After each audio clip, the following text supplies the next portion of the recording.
nowhere except the place you've always been. And you're going round in circles in the world you're living in. And when the tyranny of time's the only truth you've ever known, well then it's time to find a dream to call your own. When the road you're on is rising to your possibility, you can see a new horizon of where you want to be. Well, tomorrow is the promise that belongs to every day. Your life can change forever when your dream leads the way. Well, it's the calling of your life, it's finding your direction. You gotta make a new connection, you gotta find a place to start. Experience the glory of living your own story. It's the calling of your life, it's a journey of the heart.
What would you do right now if you knew you could use your compass to get past any failure? Your compass is your inner sense of direction. It's the road that's guiding you to the fulfillment of your wildest dreams. Your compass is the inner voice and inner vision and intuition and inspirations that are guiding you, prompting you, refining you to your magnificence. It's what allows you to tap into that part of you that you know can do more and be more and give more in the world. Everything that we are seeking outside of us is already inside of us. And all of the answers to every question that we have in life, we have if we go deep within. The greatest journey you can ever take is the journey of self-discovery.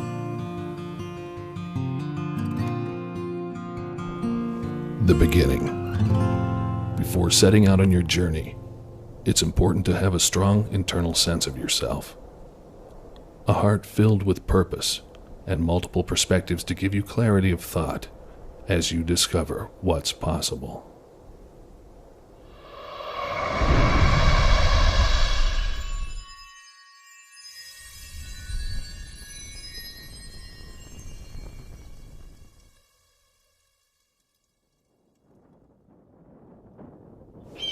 They say the first step's the hardest one. Until you take it, no dream gets done. If you wanna grow, wanna win, you'll never know if you don't begin. You hold the future, it's in your hand. So tell the truth, your heart understands. Set your course to your own true way, and don't look back at yesterday. Your first step leads to amazing grace. next one takes you to a holy place. You cry sometimes, but you'll be strong. You'll have the will to carry on.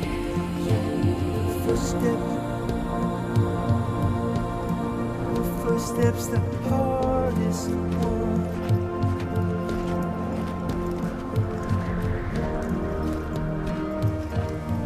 If you're wondering whether now is the time for you to go after your goals and go after your dreams, the answer is absolutely yes. What I encourage people to do is to have inertia, to get things going, and to practice what I call production before perfection, to get things going, to get the inertia going and make things happen. Just trust. It's time for you. You can't wait for the time to be perfect, because the perfect time will never happen. You don't have to wait till you know more, do more, or be more. Your time is now. And so the ongoing realization is that wow, there's only the now, really. And you're either blurred to it or you're seeing it clearly. And when you're seeing it clearly, you'll find yourself knowing what to do. Do it. Do it. Get in the game. One of the things I talk about all the time is that one step in the right direction is worth 100 years of thinking about it. There's an old saying that goes, timing is everything. I say, there is no right time, only missed opportunities. You dream forward and you plan backwards. In other words, you go out to that dream and imagine that you're there already. You have it exactly the way you'd like it to be. And then you sort of, from that position of future, look back and say, all right, what did I have to do to get here? What were the steps? Then you make a pathway, a plan, that then when you get back to now, you have a pathway laid out for you that you can take one step at a time to make that journey manageable. Well, you might be sitting there thinking, well, I don't know if I'm ready to take that first step on my journey. I don't know if I'm ready to begin this adventure. And if that's where you're at, well, you might be in for a rude awakening because you're already on your journey. You see, inaction is still an action. It's just not the type of action that serves you. If you're not willing to risk, you can't grow. And if you can't grow, you cannot become your best. And if you cannot become your best, you can't be happy. And if you can't be happy, then what else is there? This moment is precious. Take advantage of it and go after your dreams. You may get a little scared. You may even have doubts and fears, but guess what? At least you'll be feeling like you're living and you're going after your dreams, and that is what life is all about. The next step is there. It knocks at your inner door. It's what I call the intuitive nudge that's asking you to take inspired action. It's waiting for you. It's probably tickling your soul right now as you watch this. So how do you know what the next step is? You turn within, you pay attention to yourself, and you follow your own inner guidance.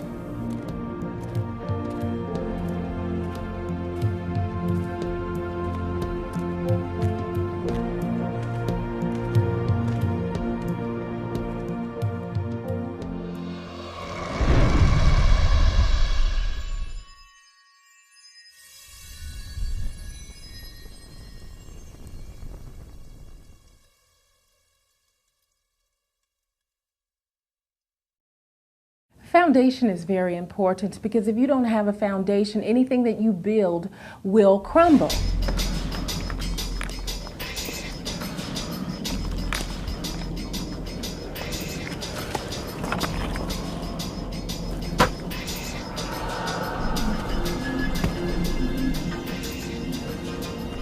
As you're on your personal journey, your personal quest for success, whatever that means to you, I believe that you've got to have a foundation. And that foundation is going to be inherent in your self-esteem. Your self-esteem is what you think to be true about yourself. And the more you believe that you have the skills and the knowledge because you've done the work, the more you can do whatever it is you choose anywhere in the world and have that level of confidence and certainty that each one of us thrives to get. I think it's very important that all of us work constantly to cultivate a sense of internal love and internal power, which most people don't have. Because you don't get in life what you want, you get in life what you are. Everybody has a set of values in life, and these values dictate their destiny. And when you know your values and you set goals that are congruent with those values, you tend to increase the probability of achievement. What are your core values? Who are you being? What do you want in life? How are you going to make sure that as you're moving towards your success, you know who and whose you are and where you stand in the middle of this thing called life? Everybody needs a foundation in life, and you need that go-to place in order to feel grounded, to reevaluate who you are and where you want to go. It's so important to know who you are, what your foundation is, where you're coming from, and then know where you're going. This is the foundation that you want to have before you build a great edifice of a life. Now, the biggest single mistake that people make is they think that success should be easy, and they should be able to get it by thinking happy thoughts and rolling their eyes and getting into some get-rich-quick scheme. But all real lasting success takes a long time, and so you've got to build the foundation within yourself. You have to become the kind of person who can enjoy the success that you want to enjoy.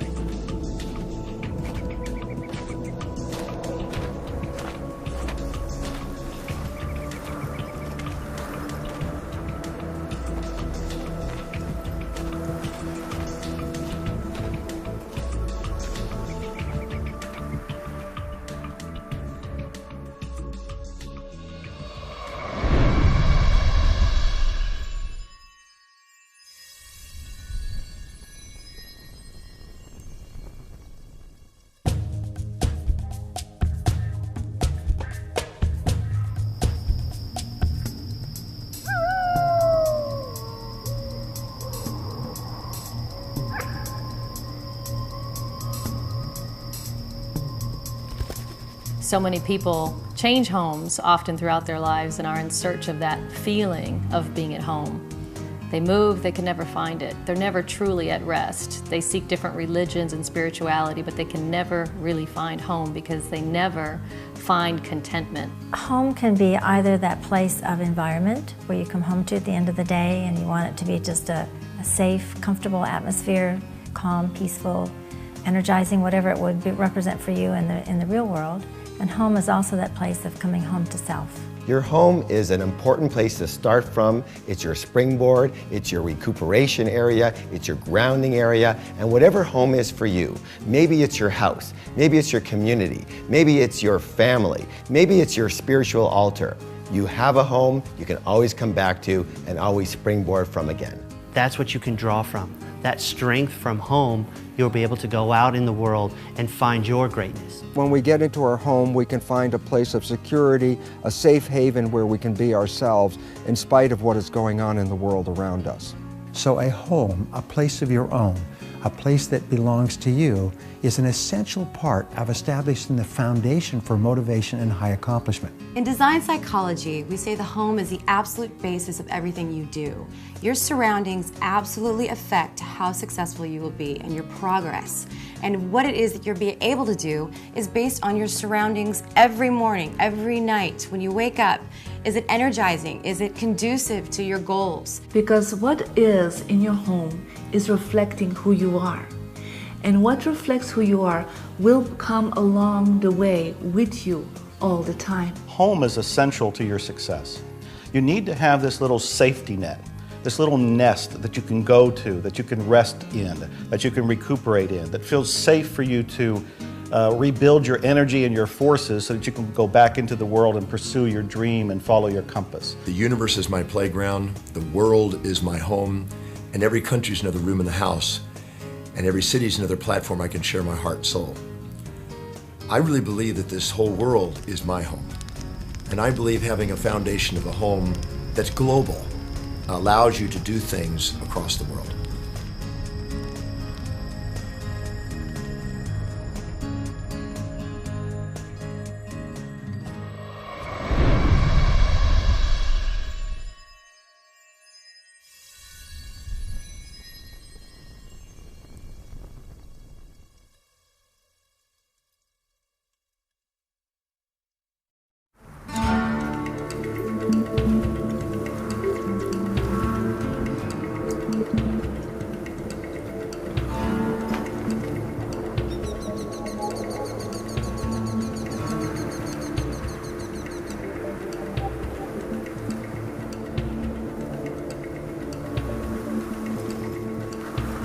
When we talk about having a vision, What we're really talking about is having the absolute clarity and the instruction of what it is we want our brain to focus on. Your vision is your end game. Without it, there can be no direction, nowhere for you to go, nowhere for you to start, nowhere for you to end. Clarity of thought and clarity of the vision is essential. The clearer the picture, the more direct the path to get exactly what you want. The question is, what are you looking at?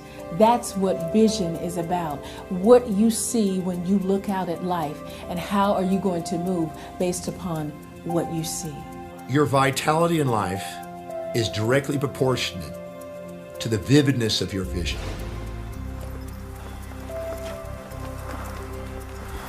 Get extremely clear about your vision. Get the most intricate details that you possibly can, right down to how things will look, the feel, the smell, the colors, the motion, whatever detail that you can possibly imagine in your mind first, you can then take action on and make that become a reality. We are giving our brain the instruction of exactly what we want it to find in the physical world. We also put ourselves in a frequency to be able to resonate with anything that matches that vision. Your vision is a dream of what's possible. Your mission is the manifestation of the possible dream through passion.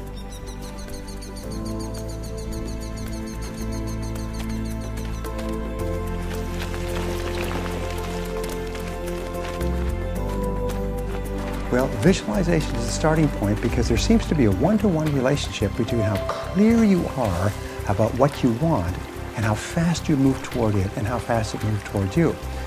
But it's not enough, because then you have to do the work. Then you have to take the steps. It's good to have a clear idea of the mountaintop, but now you have to hike. Visualization is more of a first step. You visualize what you want, and then when you open your eyes, you take action. The action is what will lead to the completion of the very thing you've been visualizing.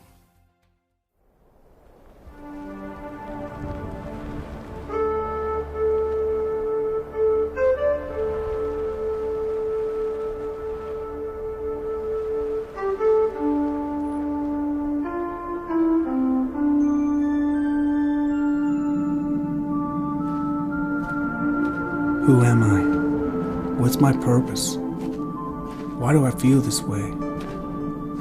Once I had answers, now only questions. I move forward, not knowing exactly where I'm going, but in the direction of a fleeting feeling and an idea that I want for myself. The journey of my life has traveled 3 different directions. The directions have been governed by the data of my life, the judgment of my life, and the feeling of my life. My creation led to my confusion because I was born with the last name Gay. And when you go to an all-boys school like Eton College, which is where the princes went to, with the last name Gay, it leads to a certain amount of confusion. Obviously, I had to act out because I wasn't gay. So I had to act out. And so I started to disrespect people. I disrespect girls, I disrespect myself. And the confusion led to the compromise.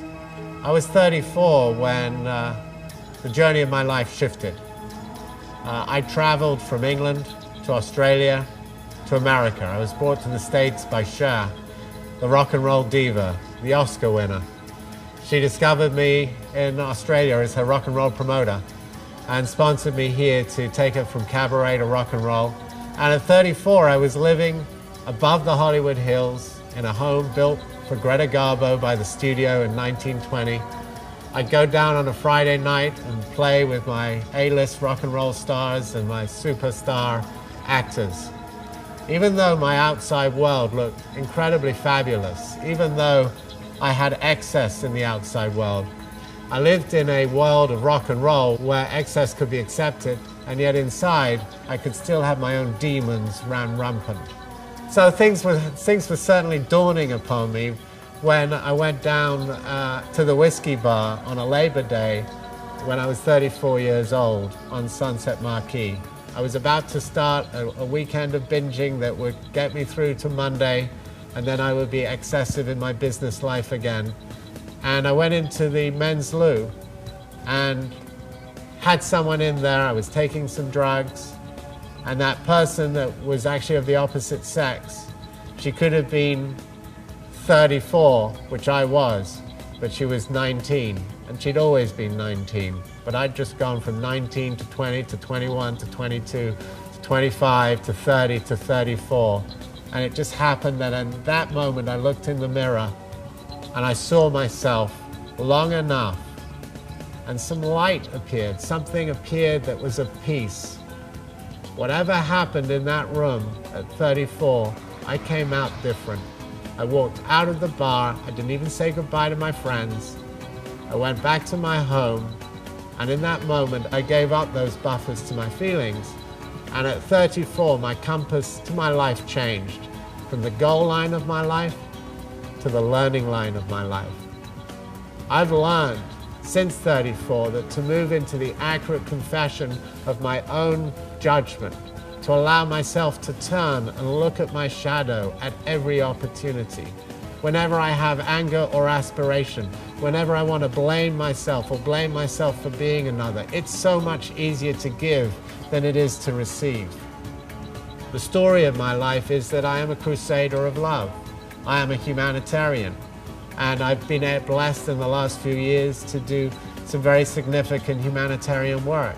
Everything that I did through my early youth was proving my worth. I had to do everything I could to prove my own worth, prove it to myself, and therefore live in the light that I thought my father and my family expected of me. But then something else happened, and I realized later on, after I was 34, that nothing that I do ever proves me worthy. Nothing that you do, listening to this and watching this, will ever prove you worthy. We are worthy simply because we are. I am, and so are you.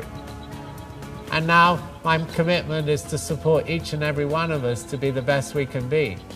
If I buffer your mirror, if I buffer you to bring up your brilliance and not let it stay on the pillow of a new dawn, because you have brilliance, but if I buffer your brilliance to be the best it can be, this is what happens. I buffer you, I buffer you, I buffer you. And I get to see myself more clearly in your beautiful reflection, and then know myself more clearly in the next second of my life. And that's enough for me to know that my compass is on a true and authentic path.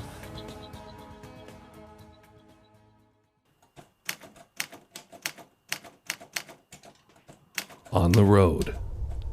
You cannot control the world around you. What you can control are your thoughts, the integrity by which you live, and how you choose to make a positive difference in the world. Your life and your legacy are in your hands.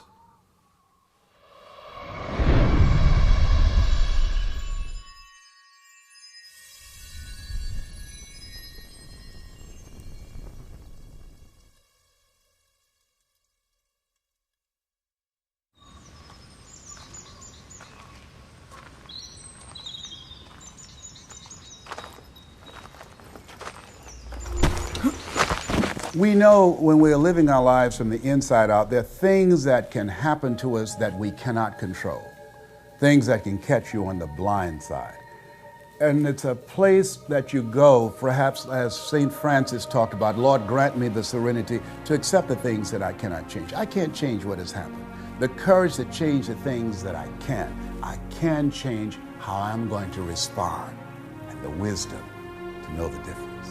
Most of us are reacting to the outside circumstances, and we're allowing the outside circumstances to control our thinking, our feelings, and our behaviors. Because if we're just automatically reacting to everything that goes on, then we're really tapping into our more animalistic nature, and we're not thinking about what's in our own best interest. If we give ourselves a moment to pause, then we give ourselves think time to be smart and think about what is really the best approach in that situation. Oftentimes in life, the questions that we ask ourselves immediately after a stimulus will determine the quality of the response that we make. The question you have to ask yourself is, how high of a quality response do you want to produce in life? When is the last time that you made a decision in haste and had the optimal outcome that you truly wanted? What I've learned is When something happens, that's this moment. Pause right here and then respond. When you pause, you're able to see with clarity what your choice is. When you respond at that point, you're coming from a higher state of awareness and a higher state of consciousness. So learn to take a deep breath, pause, and then respond rather than react.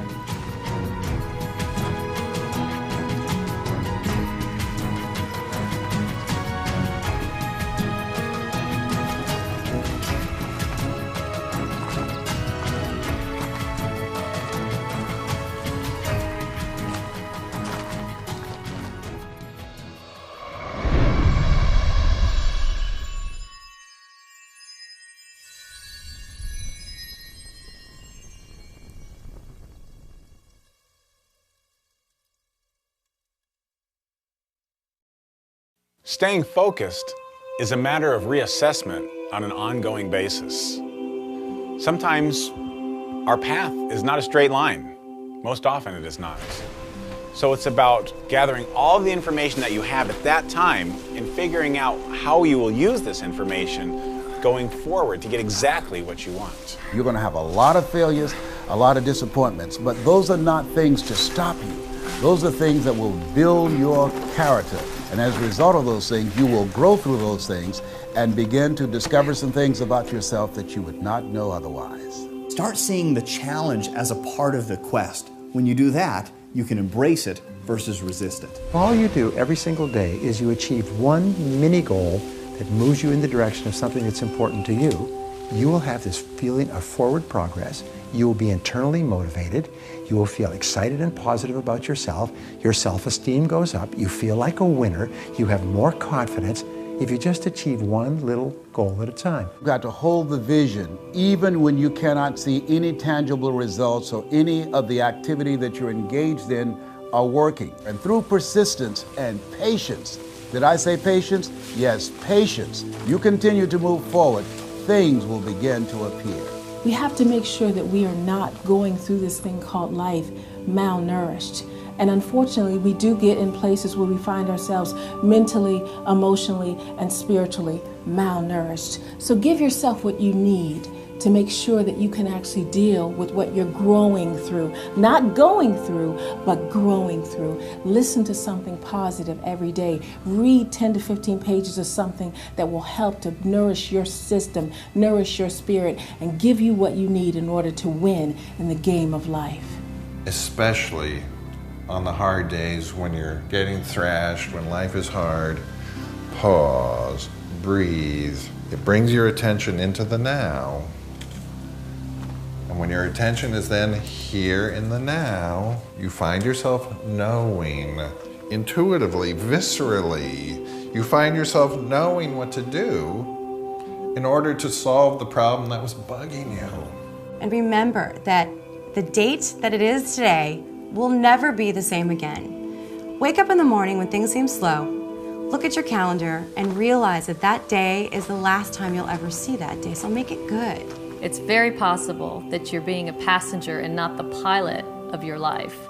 And you just have to take control and make that decision to live with intentionality. It's not always going to be easy. In fact, sometimes it's going to be very difficult. It's persistence and desire that gets everybody over that difficult hump.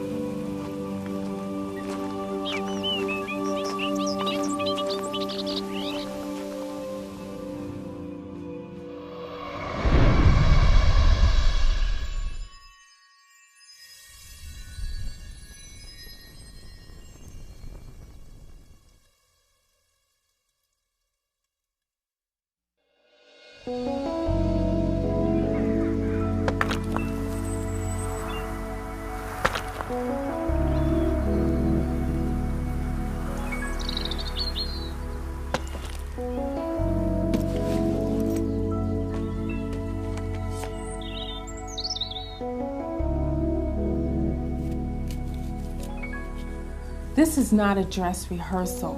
This is it. So don't hold back on your ability to give. Find ways to give. Be creative about giving. Get excited about giving. There are people that need you to find a way to give into their life. And I encourage you, as you're giving, understand that he who gives, it shall be given unto him or her. Pressed down, shaken together, running over, shall men and women give into your bosom. And to know that you're making a difference in other people's lives, I don't think that there's a better feeling that you can have to know that somehow either your time or your money is making somebody's life a little bit better. If we all did that, even if you don't have money to give, you can give your time, your energy, your talents. But whatever you give back, you get to keep.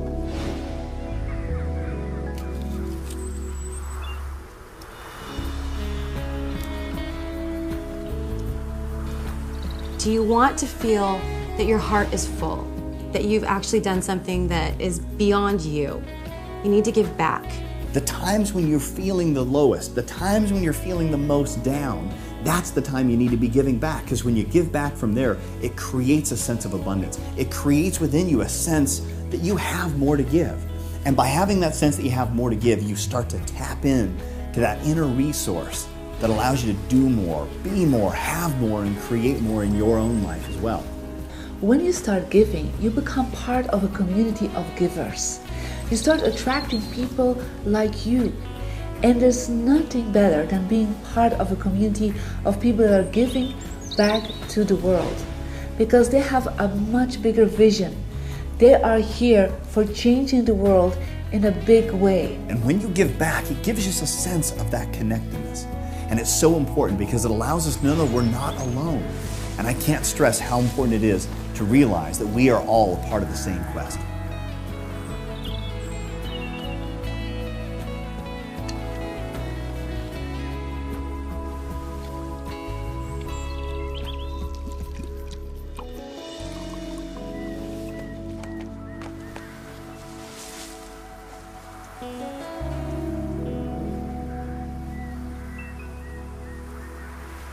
Someone once said that there are two types of people in the world, givers and takers.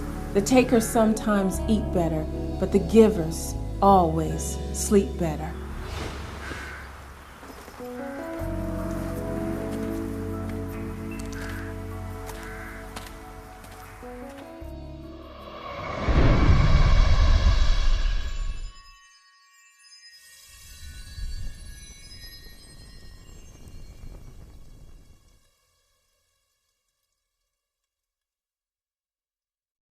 How many people do you know that sit there and say, oh, I really need to lose the weight, and then they keep eating unhealthy foods? How many people do you know that sit there and say, oh, I can't stand my job, and then they keep going back to that same job day after day after day? How many people do you know that sit there and say, oh, I'm not happy in my relationship, but they go home every day to that same person that they don't love anymore? You cannot invest any more in a future that doesn't exist. Life is unpredictable, and you've got to be flexible and versatile and be willing to make the adjustments necessary that will move you in the direction of your goal. And you've got to ask yourself, am I on course? Am I seeing the results that I want to see? You've got to monitor yourself and continue to execute in the direction that's giving you the most positive feedback.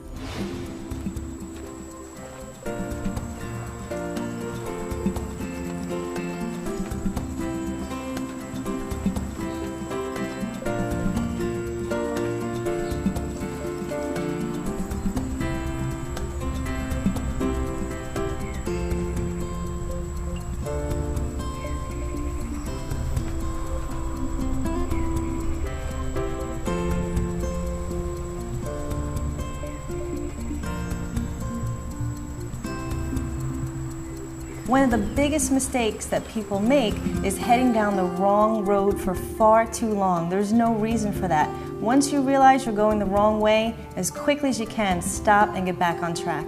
It is still a learning experience. Once you figure out what the lesson is, put on the brakes. Don't go any further. Lesson learned. Take it with you. Put it in a safe spot. You can use that information later and then move in the right direction. Think in terms of, when was the last time you had a big east to west smile on your face?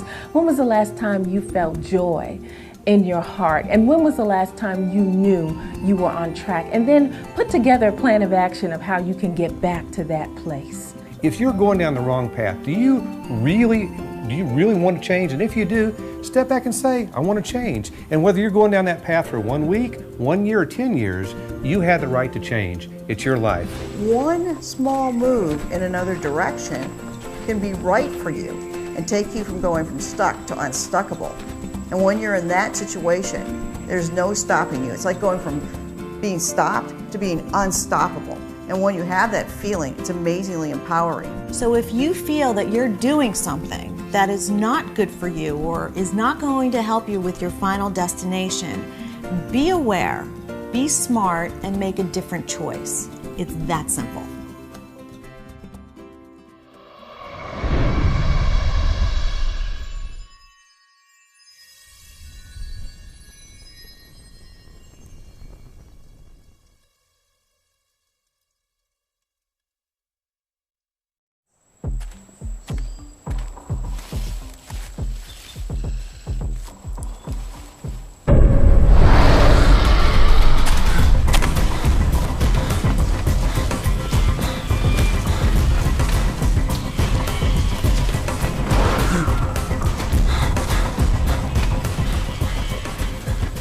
Courage is that place we find within the depths of ourselves where we take an action even if fear is present.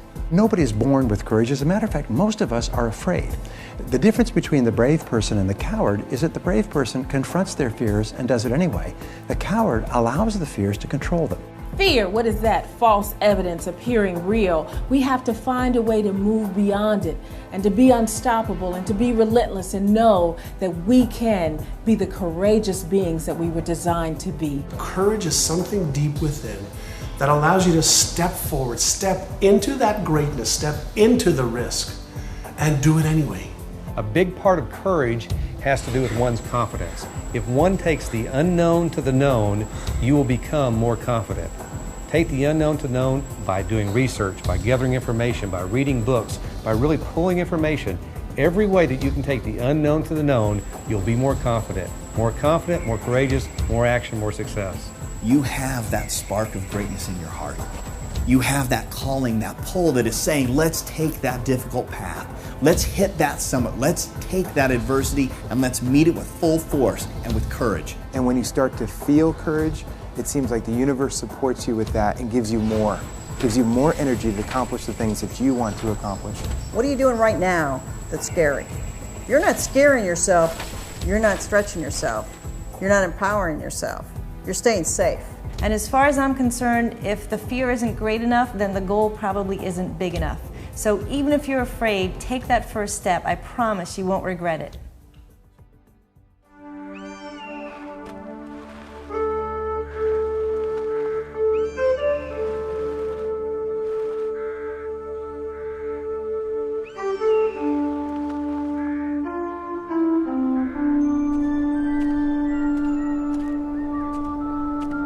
With every step I take, purpose. Every path, opportunity. Every failure, confidence.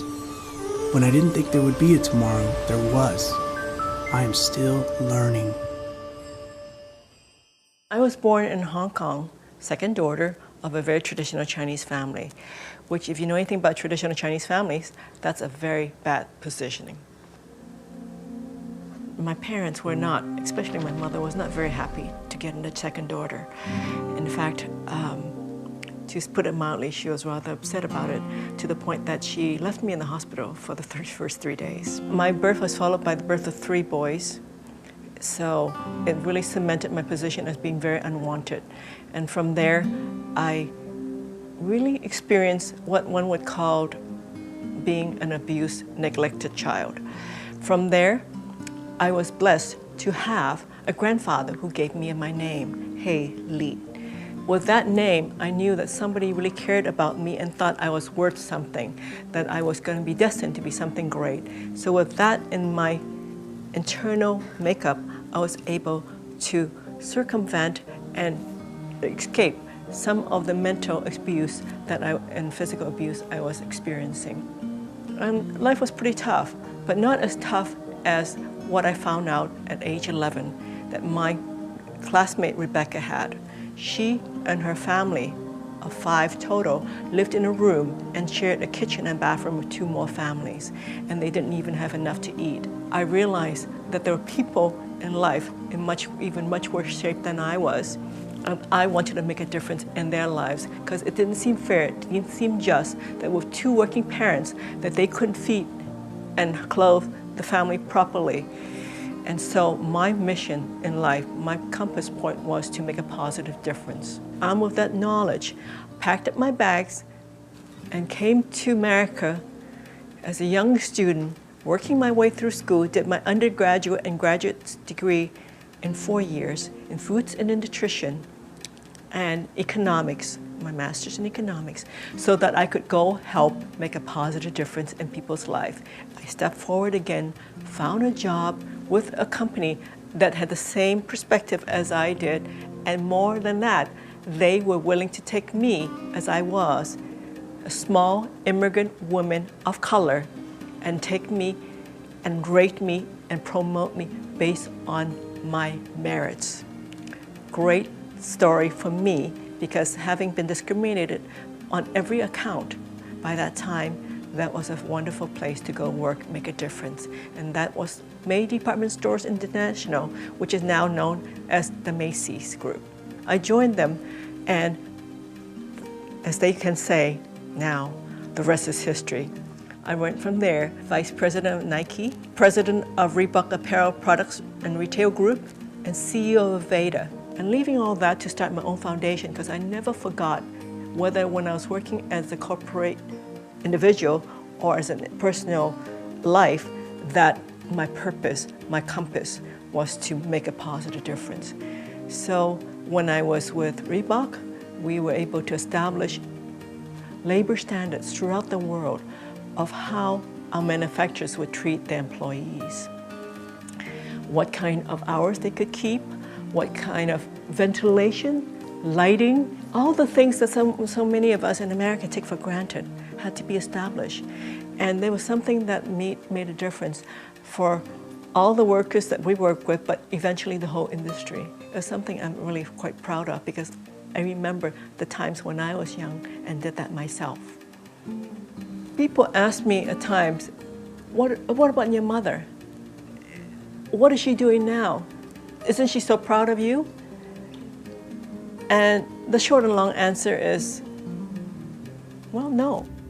And people are so disappointed when they hear that. They think, oh, that must be so devastating. But I say, stop for one moment. If you're looking for approval from outside, whoever it is, you will never be happy. You have to allow them to be who they are, and for you to be who you are, and just accept that. My father died many years ago in a plane crash, but before he died, I felt like we had peace. Even though he never told me in so many words he was proud of me, I know in some level he was. So for me, I'm very at peace with my family, and I appreciate who they are, who they were, and what they've given me, and I'm really very grateful. The one thing I want everybody to know is that you, every one of you, have what it takes to get what you want. It's inside of you. Just go back inside. Don't listen to the tapes from outside, from everybody else telling you what to do, what to love, who to date, what job to have, what car to drive. You know what it is that you need. Go back to your inner wisdom. Listen to your voice, the voice that has been silenced by all this outside tapes. When you get back to that point, find out what is your compass point, and from there, you will live the life that you are born to live. And I promise you, you will find the peace and happiness you're after.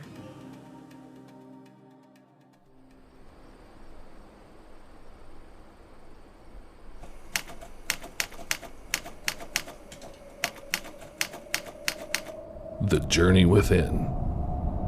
Perhaps the greatest journey you can take is the journey into the hidden treasures of your mind and the eternal wisdom of your heart.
The greatest breakthrough discovery in human potential is that you become what you think about most of the time.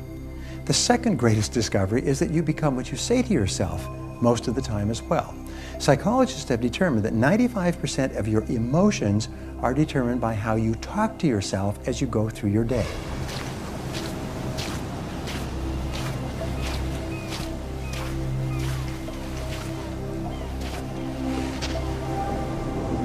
What am I gonna do?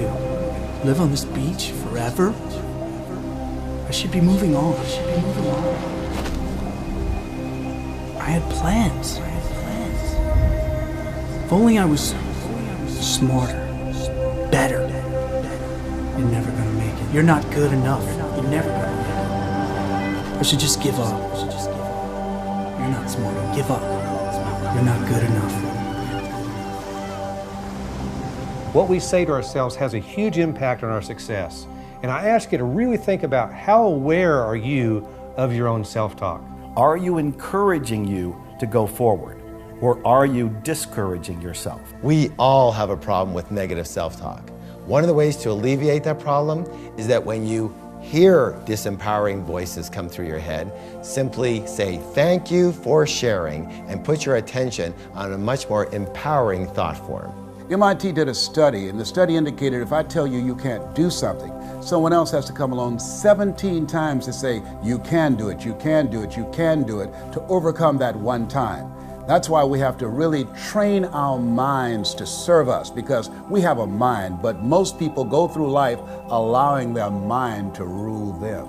So pay attention to how you speak to yourself throughout the day.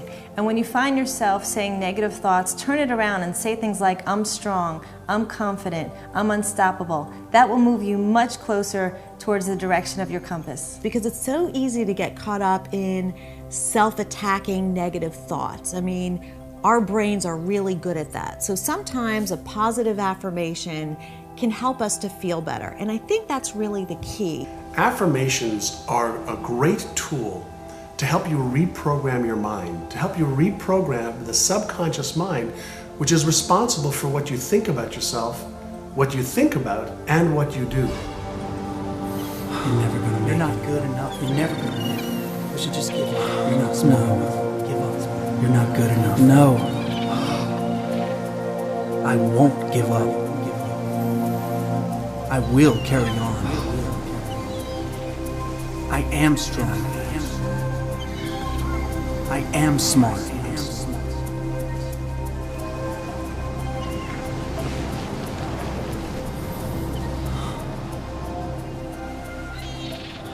You got to say things to build yourself up, to encourage yourself. Each and every day you've got to say, I am going to make it. I will never stop. I will never give up. I think affirmations are wonderful under a few conditions. You need to make sure that they're true, they're accurate, they're attainable, and they're done on a consistent basis to where you can yield the results that you want. And affirmations are nothing more than declarations that you choose that'll help you achieve your goals. They're the pillars for the vision of your life or your business.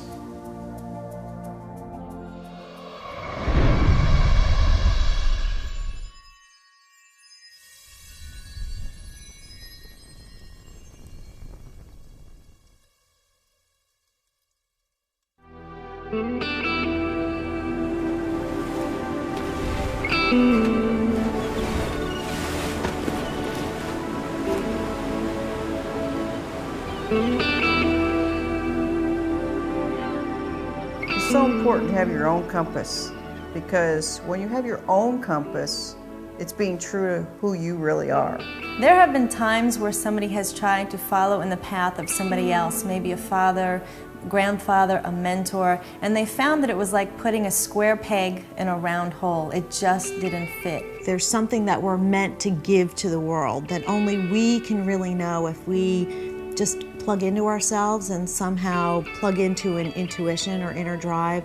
No one else can tell you who you should be in the world. It's just not the way our minds and bodies are meant to work.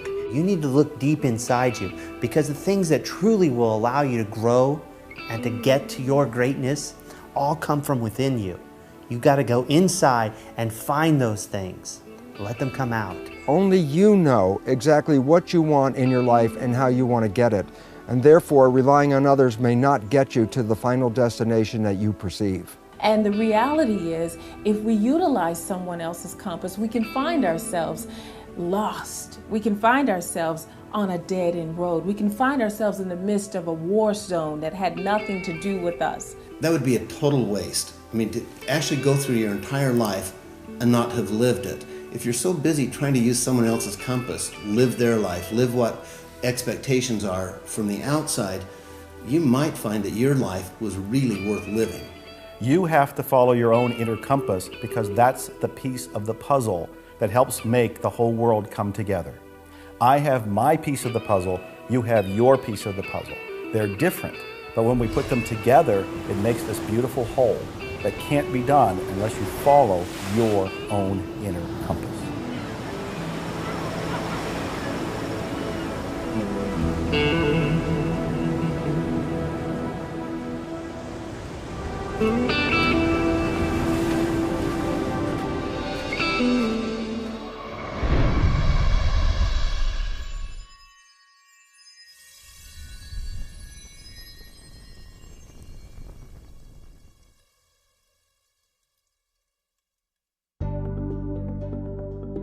Everything first exists in spirit, and then it materializes. I don't believe that we could animate our bodies, move our bodies, direct it purposefully towards some objective without having some degree of inspiration driving us. Every second, 10 million of my cells are dying off and 10 million new ones are being created. Every second, 100,000 reactions are happening in every cell of my body. That's 10,000 quadrillion things happening in my body without me thinking about it. That's the spiritual side of my being. That's the intelligence that gives me and you life.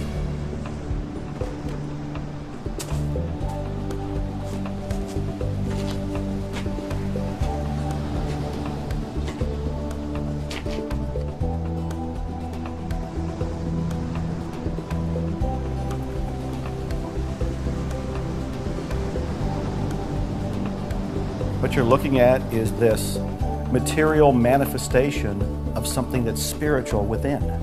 The spiritual and the material are two sides of the same coin. Everything that you see out there in many ways is an illusion because it looks like it's real, but it's really spirit which has taken form in a concrete way. Listen, we can't control everything that happens in our lives, but with spirituality, sometimes we get a sense that sometimes things don't always happen in our time frame, in the way that we want to have happen, but it doesn't mean that it won't happen for us. So being in touch with a spiritualism helps give perspective that it's not only about us, that there is a bigger picture out there, and I really think it helps us with achieving our overall goals. Spirituality reveals that we are connected to everything that exists on this planet. We are not isolated individuals, but part of a larger whole, a larger part called humanity. When you realize it's all spiritual, life becomes a game. It becomes something that's much more playful. The stress is removed. You still go for things, you still have bumps in the road, but you realize that it's a spiritual journey. And I don't think that you can learn it or discover it for you until you're ready. And no one can force it on you. No one can make you want to learn it.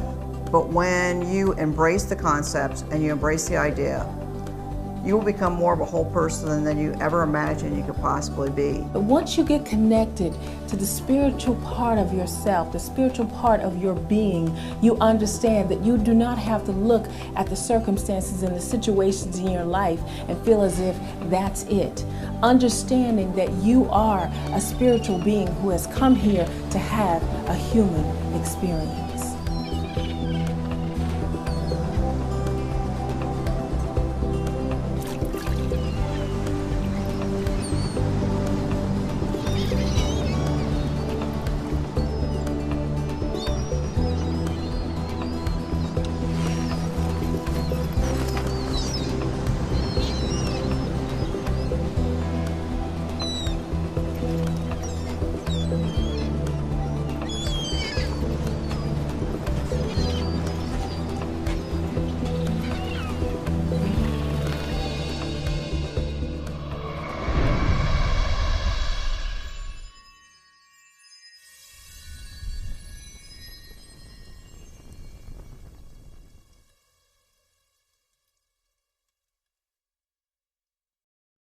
Determination is never giving up. No matter what happens, no matter what the bumps are, you keep going. You take a deep breath, you look within, you realize that you can achieve anything.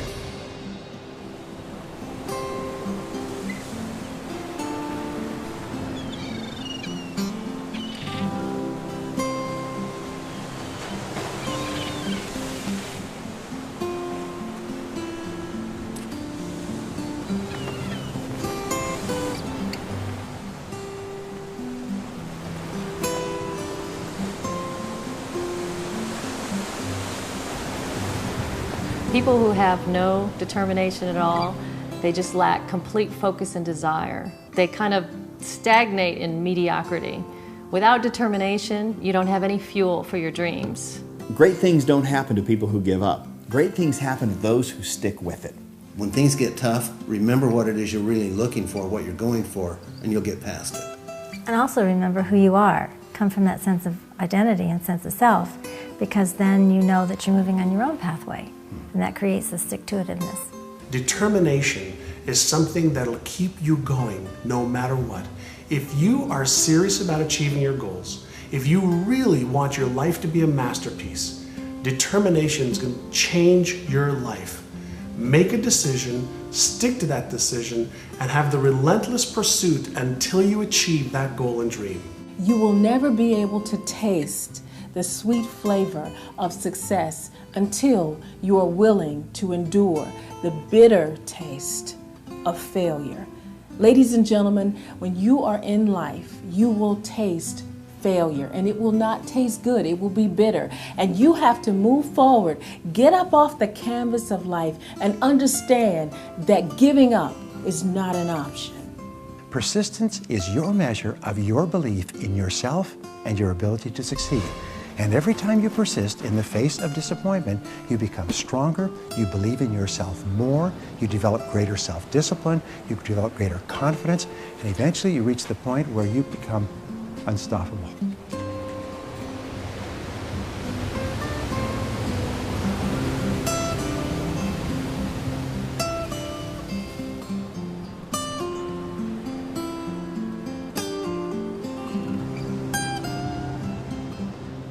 Nobody has to get you up in the morning to do what's truly most important to you. But you'll have to get somebody to motivate you to do the things that aren't. If you want to have an empowered will, a determination that's undefeatable, make sure you set goals that are truly yours, from your highest values that inspire you, that you can't wait up to get up in the morning to go live.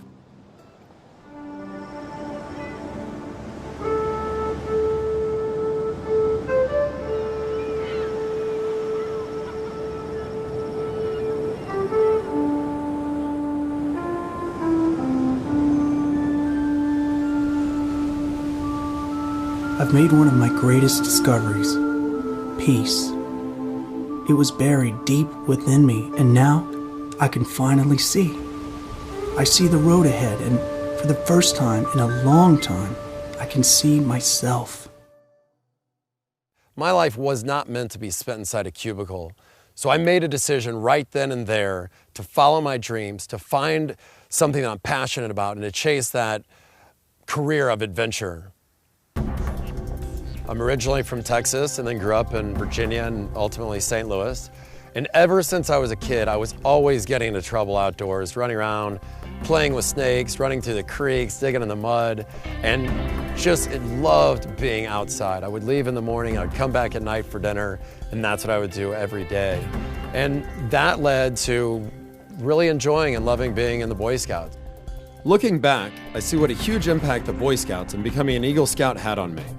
It gave me the confidence as a kid that I carried with me in life.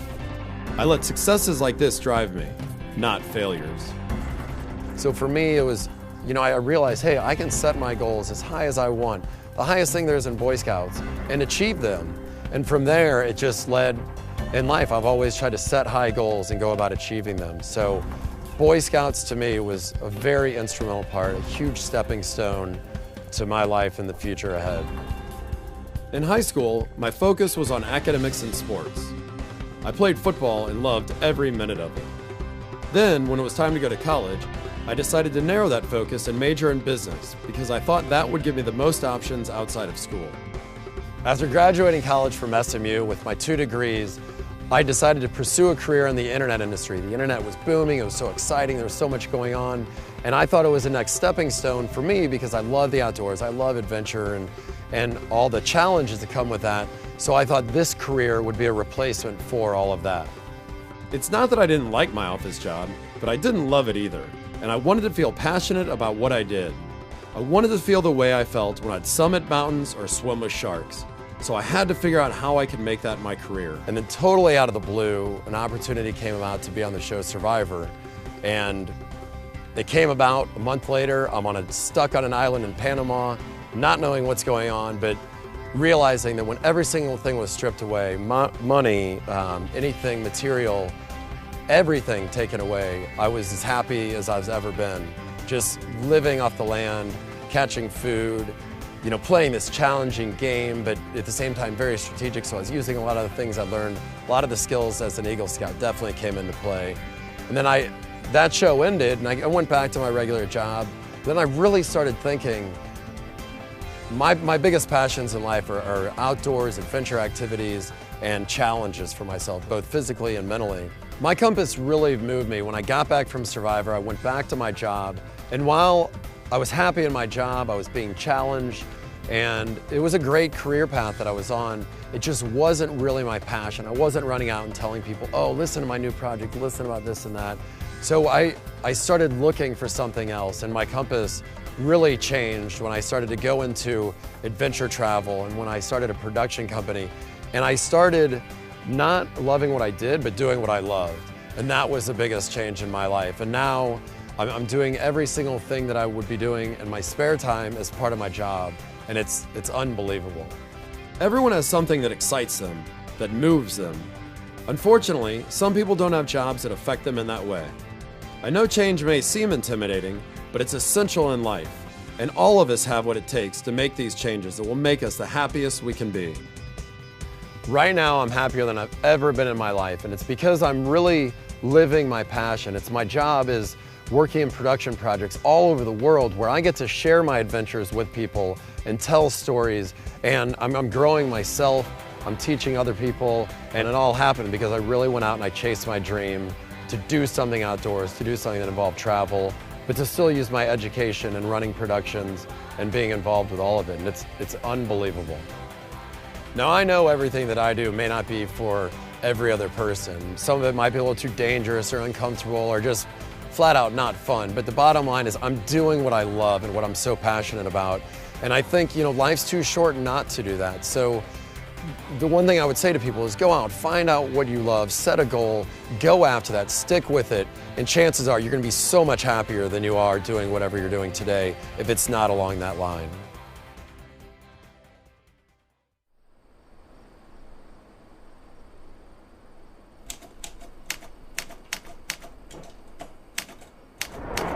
Tomorrow.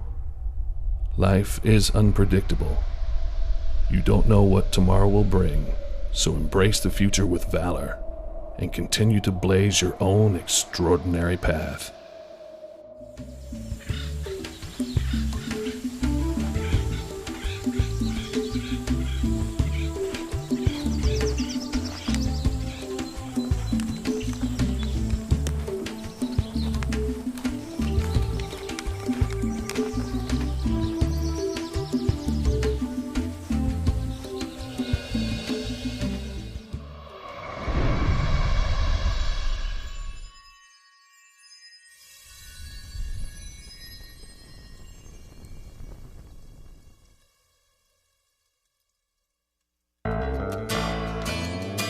The needle on your compass is always adjusting to find out what's exactly right for you. What's important is that you need to do your part, and that is to watch, to learn, to listen, to hear, to pay attention, and to take that advice that you get from inside to guide you in exactly the right direction.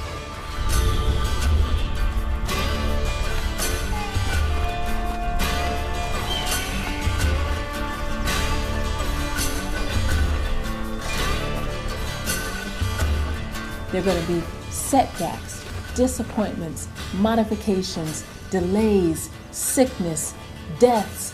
There will be challenges. You will feel off center. You will get new insights, new revelations, new things that will come to you. The question is, how will you deal with it? Be still, go within, and then move accordingly. You get influenced either in large ways or in small ways, but every day something changes you.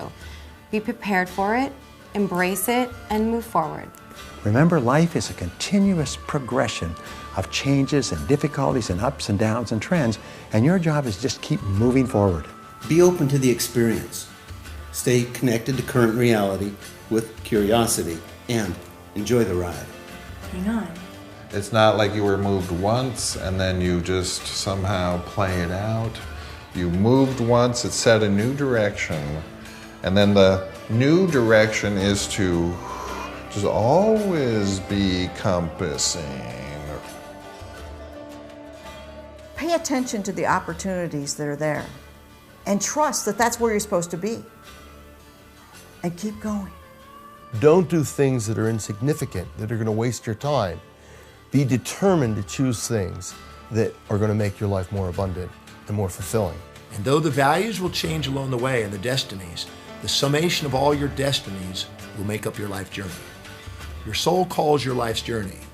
Your mind plays with the destinies. Your physical body will adjust them. You will refine them along your way. That's how you master your life. So when your compass moves you one more time, what do? You celebrate it. You welcome the challenge. You take a deep breath, you put a smile on your face, you look up and you go, I'm gonna do it. I'm gonna find out what's in me. I'm gonna go forward and accomplish this. And as I do that, I will keep growing, I'll keep stretching, I'll keep daring something worthy. My favorite phrase, dare something worthy. As your compass moves you, go with the flow. That's your divine mission.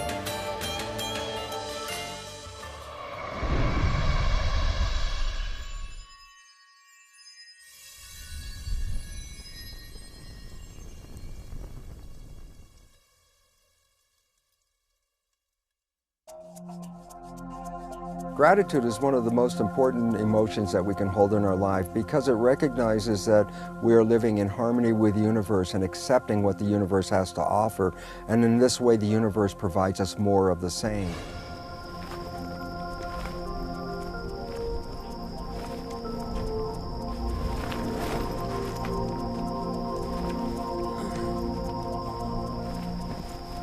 Gratitude is essential because gratitude is synonymous with appreciation. What is appreciation? Appreciation is simply increasing in value. For example, your house, when it appreciates, what's it doing? It increases in value. So when you appreciate something, you are automatically increasing its value. If you don't have gratitude for something, it might as well not exist. Somebody who isn't grateful for all the blessings that they have right now is not aware of how lucky he or she is. And so when you take the time, when you take just a few moments to think about one little thing that you're grateful for, a flower, being able to breathe, being alive, that is magic in itself. And that is really the beauty of creation. That's the beauty of our lives. It was Henry James who said that nothing of the senses can satisfy the soul. The only thing that can satisfy the soul is thank you, I love you.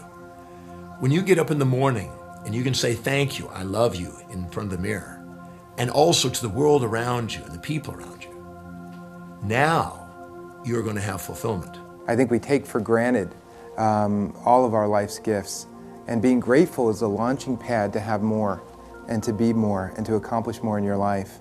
Gratitude is actually the grace of life. The more gratitude you have, the fuller your life will be. So we must wake up each and every day with a sense of gratitude, with a thanksgiving, not just for Thanksgiving during the holiday, but a sense of thanksgiving throughout our entire lives. It should be a part of our lifestyle because we have so much to be thankful for. It's not just a palliative that you brainwash yourself with in order to get through troubled times. It's sort of like the sign that, wow, you're finally experiencing reality clearly. Gratitude is appreciation, it's love expressed. It feels good to the one who's feeling grateful, and it's beneficial to those who are in receipt of it. I remember hearing all about gratitude, and I sat in my room, and I was in a dumpy little place, and I think I had a car that broke down a lot, and I was struggling to pay my rent, which was probably $200 a month, and I was very unhappy. But I was trying, probably just like you. And I remember picking up a pencil, a simple number 2 lead pencil. And I thought, okay, let me try to be grateful for this. And I was resistant to the whole idea. And I looked at it and I said, yeah, okay, with this pointed end here, I guess I can write a grocery list. I can write a romance letter. I can write a novel. I can write a suicide note. There's all kinds of things I can do. And I started to shift a little bit. And thought, well, that's kind of amazing. That this little piece of wood with this little piece of lead, I can actually do things that would change my life. I can write affirmations with it. I can write intentions with it. I can write out my vision with it. I can write out all kinds of things. And then the other end, if I didn't like what I wrote, I can erase it. And you notice I'm smiling now as I think about it because I'm remembering the first time I actually did this, I began to feel genuinely grateful for the pencil, And as I felt grateful for the pencil, I would look around my room and I'd go, there are people that don't have this. Not only a pencil, but they don't have a roof over their head. They don't have a little refrigerator. They don't have a car. They don't have any money. The way I was living, even then, with all of my complaints, all of my struggles, was better than many people in third world countries. And often I was living better than kings and queens that were ruling countries in past times. And as I realized all of that, I changed. Now today I have this wonderful lifestyle. I have a car collection, and I have all these books out, and I have a country estate, and I have a hot tub. And every night I get in that hot tub and I look at the stars and I count my blessings. I say thank you because I'm grateful. But it all began with a pencil.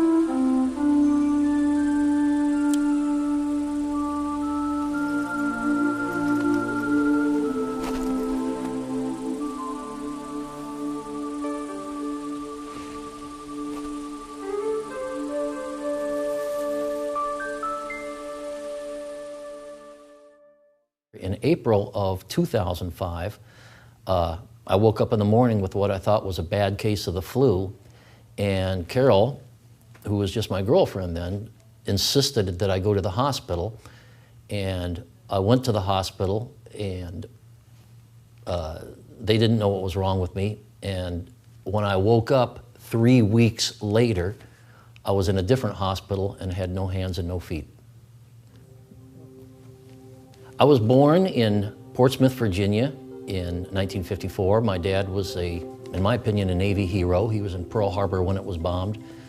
And I was raised the first 3 years of my life in Washington, D.C., moved to Chicago when my dad was stationed in the Navy base, the Great Lakes Navy base. And then because of the health of my mother, who was a rheumatoid arthritic, we moved to Arizona in 1959 to keep her on her feet, and she stayed on her feet for another 30 years after that, so that was a good choice.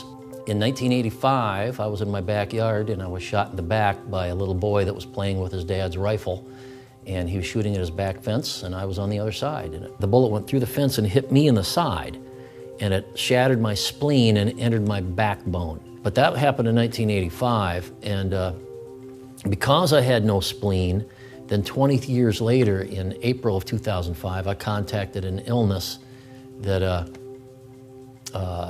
caused my amputations. Jeff was in a coma in the hospital, and everyone was telling me, all the medical professionals were telling me that he was going to die, that he wasn't going to make it. And I had accepted that as a very likely fact, but they wanted me to sign a DNR, and I couldn't do that. I just knew that Jeff wouldn't want me to do that. I went outside. I was a smoker at the time, and I went outside and sat on my smoking bench, and one of the nurses had given me a bookmark, and on this bookmark there was a poem that says, "Don't give up." And I read it, and it moved me, but I put it in my purse and went out for a cigarette, reached in for a cigarette, and every time I reached in my purse, I came out with the bookmark. And I kept looking at it and putting it away, and then I realized that that was it. I had to just not give up. Now you have to understand that every medical professional at that time was coming down on her pretty hard. Let this man go. His life is not worth saving at this point. I don't even think we can save his life, even if we tried. And she was the one that said, no, you are going to do everything you possibly can. When the surgeon came in and looked at Jeff and said, he looked at him for maybe 10 seconds, and then he turned and walked out of the room saying, I'm not going to do it.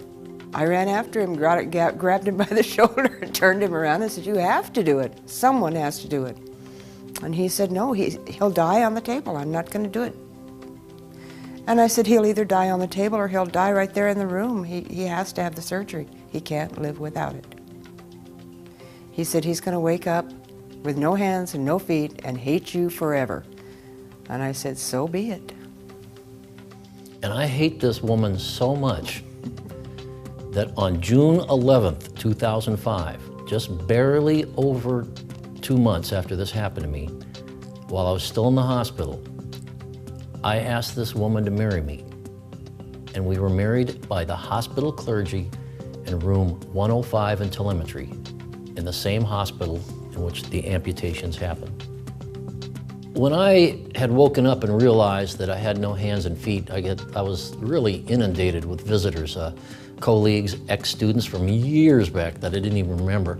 But I remember one of the department heads that I had came in and he said to me, Jeff, you're at a crossroads right now. You can either lay there and feel sorry for yourself, or you can use this as a springboard to go out and change lives. It was a wonderful, positive thing to say.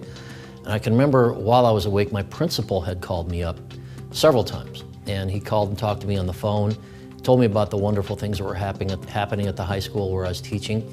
But he always finished up the conversation with, can you give me some sort of timeline for when you're going to be back in the classroom? When all the medical professionals were asking me to apply for Social Security and go on disability, and he didn't give me that option.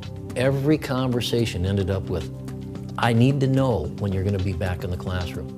And less than 8 months later, I was sitting in his office getting ready to start teaching again full-time in January. I will never, ever believe that God did this to me, but I do believe in my heart that God kept me around for a reason. Something that I really live my life by now is I'm not going to let the things that I can't do get in the way of the things that I can do. And there's a lot of things I can't do, but there's a lot of wonderful people out there that have helped me through this.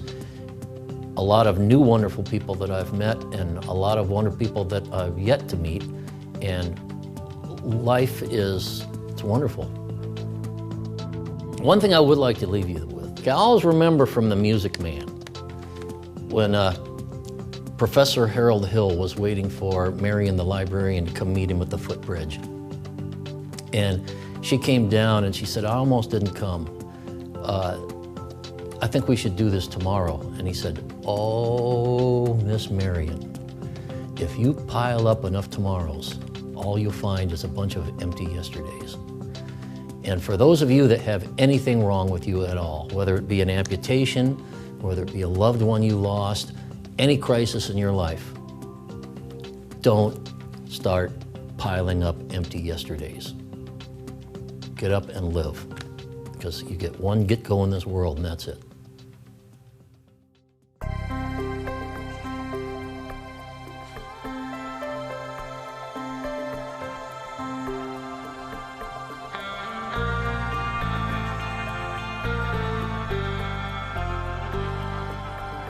There's a reason why a lot of times we find ourselves having the same New Year's resolution year in and year out.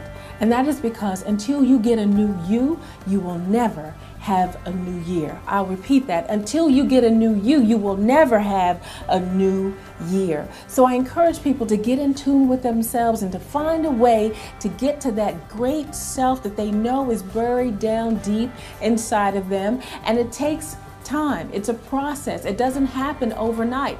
The reality is we live in a society where we're standing in front of the microwave patting our feet, and we want everything like yesterday. But success is a process. So be patient and know that your time will come. What would you do if you knew you couldn't fail? That's when you use your compass. That's when you trust that your compass is there to guide you and you go for it.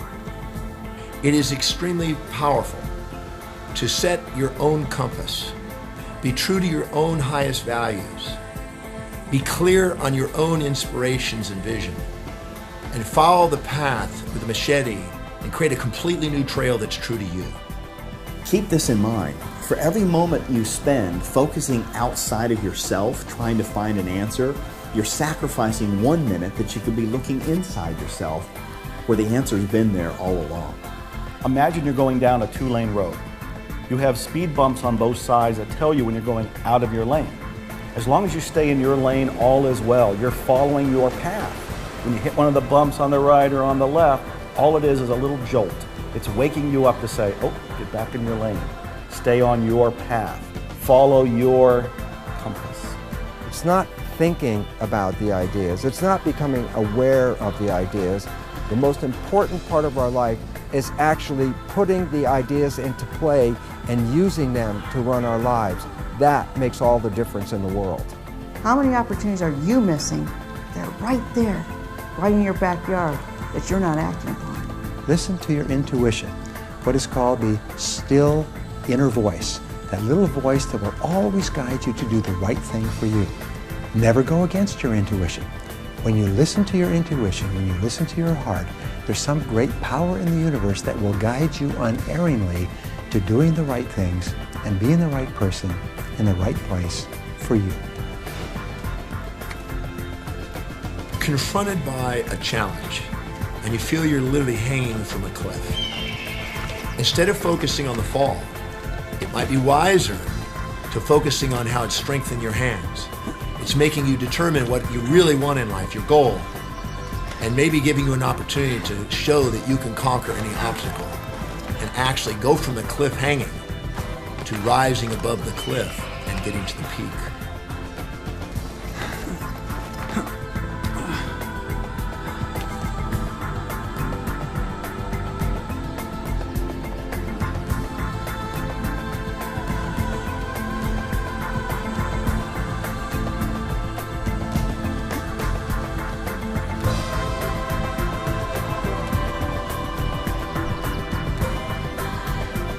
Life is alive. And when you get into the flow of the movement, it'll feel like you come to life. It'll feel like you come to life once again. So remember, every time the sun touches your face, you can understand and know that you are special.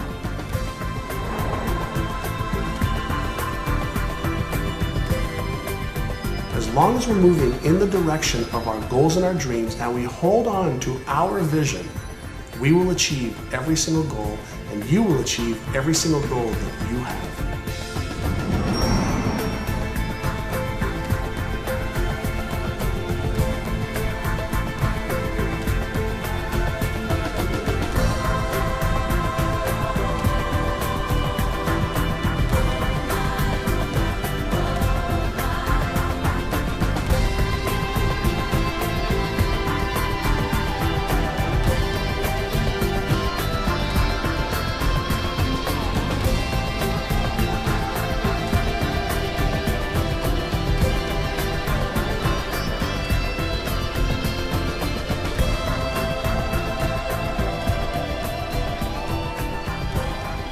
The sun rises over a new world.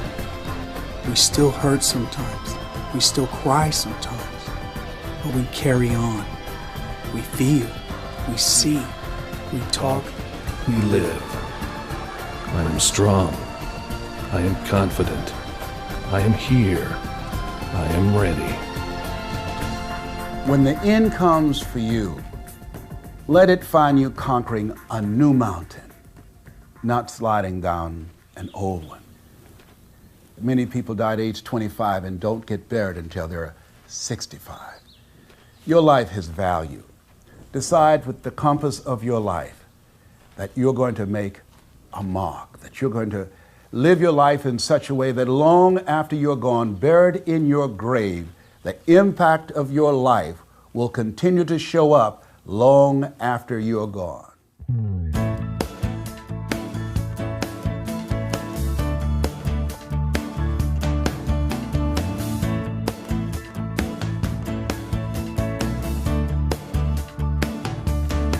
My life is longer than my life. I know that even when I'm gone, that the differences I made, they will carry on and on. I'll leave my footprints in the sand. No tide can ever wash them away. Well, tomorrow is the only truth. I've said goodbye to yesterday. Well, my playground is the universe. The earth is where I live. I want to live my life in reverse. I have way too much to give.